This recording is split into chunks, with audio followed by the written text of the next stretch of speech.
Night 12 மணி செல்வி வந்து அந்த கிணத்துல வந்து நிற்கிறா, குதிக்கிறதுக்காக நிற்கிறா. குதிச்சு எப்படி அந்த உள்ள யார் இருக்கான்னு கண்டுபிடிக்கணும் அப்படிங்கிற அவளுக்கு ஒரு ஆர்வம். அதனால அந்த 12 மணிக்கு அந்த கிணத்துல வந்து குதிக்கிறதுக்காக ரெடியாக நிற்கிறா. உள்ள பார்க்குறா, பார்க்கும்போது ஒரு அலற சத்தம் வருது. என்னடா இந்த நேரத்தில் இது என்ன சத்தம் அப்படின்னு திரும்பி பார்க்க, கிணத்துக்கு அப்படியே பின்னாடி ஒரு வேப்பமரம். அந்த வேப்பமரத்தில் ஒரு பெரியவர் வந்து கைத்தை மாட்டிட்டு தூக்கில் தொங்கிக்கிட்டு இருக்காரு, உயிருக்கு போராடிட்டு. இவளுக்கு அதை பார்த்தோன்னே கை காலெல்லாம் நடுங்குது.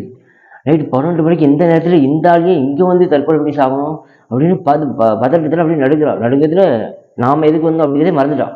மறந்துட்டு அதை பார்த்துட்டு ஓட்டுறோம், ஒரே ஓட்டம். வீட்டை பார்த்து ஓடுறான்.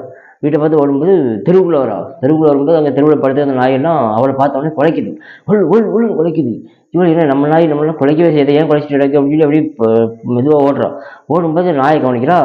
நாயெல்லாம் அவளை குலைக்கல, அவளுக்கு பின்னாடி எதையை பார்த்து குலைக்குது.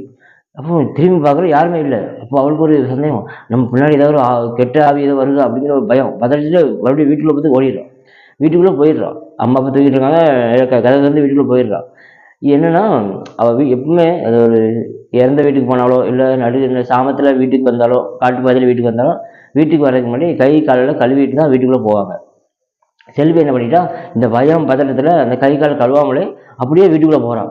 வீட்டுக்குள்ளே போனது அந்த ஆன்மாவும் அப்படியே அவள் பின்னாலே அந்த வீட்டுக்குள்ளே போகிற மாதிரி ஒரு நாய்களுக்கு தெரியுது. அப்போ அந்த நாய் அந்த ஆன்மா பார்த்து கொள்ளுன்னு குலைக்குது. அது ஆன்மா வந்து செல்வி கூட வீட்டுக்குள்ளே போகிற மாதிரி தெரிஞ்சிச்சு. அவள் செல்வியும் வீட்டுக்குள்ளே போனதை படுத்து தூங்கிட்டான். அப்பா அம்மாவுக்கு தெரியாமலே போய் அவர் ரூம்ல போய் படுத்து தூங்குறான்.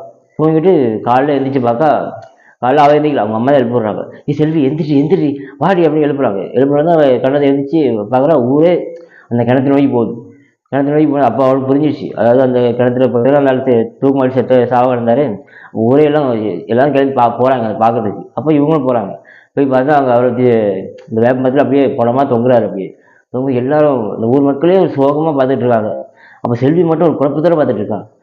நாம அந்த கிணத்துக்குள்ளே என்ன இருக்குன்னு பார்க்கறதுக்காக வந்தோம்.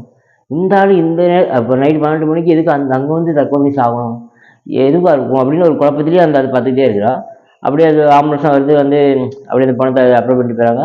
இவளுக்கு குழப்பம் தாங்க முடியல. எதுக்கு அந்த மனுஷன் 12 மணிக்கு அந்த இடத்துல இருந்து சாகணும் அப்படின்னு குழப்பத்திலேயே வீட்டுக்கு வரான். வீட்டுக்கு வர அன்னைக்கு ராத்திரி செல்வி மறுபடியும் அந்த மாதிரியே படுத்து தூங்குறான். தூங்கும்போது அவள் தனி ரூம் தான் அவளுக்கு, அந்த தனி ரூமில் தூங்குறான். தூங்கும்போது அவளுக்கு மறுபடியும் ஒரு கனவு என்னென்னா, எப்போது வர மாதிரி கிணத்துல இருந்து ஒரு உருவம் தெரிகிற மாதிரி கனவு இல்லை. இந்த கனவு வந்து அவளை சுற்றி நிறைய தீய சக்திகள் நிற்கிற மாதிரி, அதில் ஒரு தீய சக்தி அவள் கழுத்தை பிடிச்சி நெரிக்கிற மாதிரி, அதான் அவளை கொல்ல வர மாதிரி நெரிக்கிற மாதிரி கனவு இருக்கும். அப்போ அம்மான்னு கத்துறா. ஆனால் சத்தம் வெளியே வரல. இந்த கெட்ட ஆன்மா வந்து அவள் கழுத்தை பிடிச்சிருக்கு. அவள் தப்பிக்கிறதுக்காக அம்மான்னு கூப்பிடுறா. ஆனால் குரல் வெளியே வரல. கொஞ்சம் கத்திக்கிட்டே இருக்கா, போராடிட்டே இருக்கா. இதெல்லாம் கனவுல நடக்குது. கனவுல நடந்தாலும் ரியல்லி அவள் கையை கால் ஆடிட்டே இருக்கான். நமக்கு உண்மையில நடக்கிறப்ப நினச்சி அவள் கையை காலத்தை ஆடிட்டே இருக்கா. அப்புறம் அந்த கனவுல வந்து அந்த ஆன்மாவை தள்ளி விட்டுட்டு ஓடி போய் அம்மா ரூமுக்குள்ளே போயிடுறான். போகும்போது அந்த ஆன்மா வந்து உள்ளே வருது. அப்போ கதவை சாத்துறான். அந்த ஆன்மா உள்ளே வரவிடாமல் இருந்து கதை சாத்துறான். இது கனவுல சாத்தும்போது அந்த ஆன்மாலாம் வெளியே நின்று கதை தள்ளுது. அப்போ போராடி எப்படி தள்ளி போட்டிட்டு அந்த அம்மாக்கிட்ட போய் படுத்துடுறான்.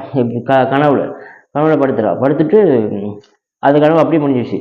அப்போ காலையில் போய் கண்ணை திறந்தவளுக்கு பெரிய அதிர்ச்சி.